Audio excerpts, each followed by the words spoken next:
Sebuas-buasnya harimau tidak akan memangsa anaknya sendiri. Begitulah pepatah lama tentang keteladanan orang tua kepada anaknya. Hal berbeda malah dilakukan oleh pria di Musi Banyuasin ini. Selama 10 tahun, pria berinisial RD, warga Lawang Wetan ini sudah mensetubuhi anak tirinya yang saat ini duduk di bangku kelas 2 SD. Tersangka sendiri berhasil ditangkap oleh polisi sesudah istri sekaligus ibu korban membuat laporan polisi. Di hadapan polisi, RD mengaku sudah mensetubuhi anaknya sejak tahun 2010. Anak tiri.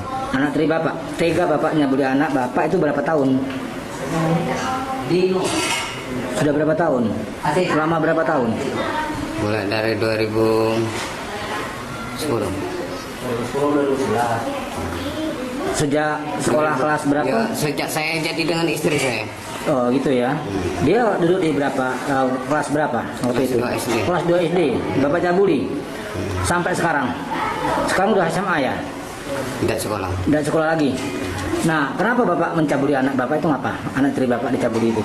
Karena dia mancing saya, Mancing gimana? mendekam saya.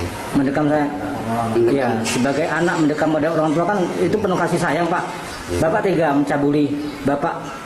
Apain pertamanya itu? Saya dekam saya. Langsung.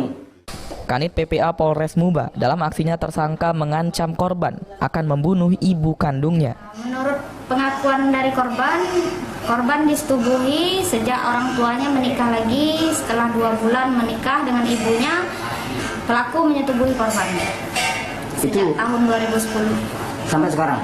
Iya, sampai sekarang terakhir tanggal 11 Oktober 2020. Terus korban melaporkan ke polisi itu gimana, Bu? Jadi ceritanya korban itu bercerita dengan temannya tentang perbuatan bejat dari ayah tirinya yang dipendamnya sejak dia masih SD.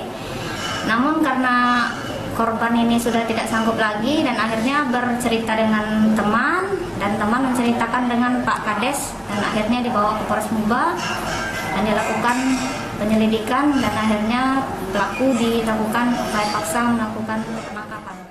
Dari penangkapan RD, polisi amankan barang bukti pakaian korban. Untuk mempertanggungjawabkan perbuatannya, RD kini dijebloskan dalam tahanan Polres Musi Banyuasin. Emang siapa ini? Ruzi Iskandar,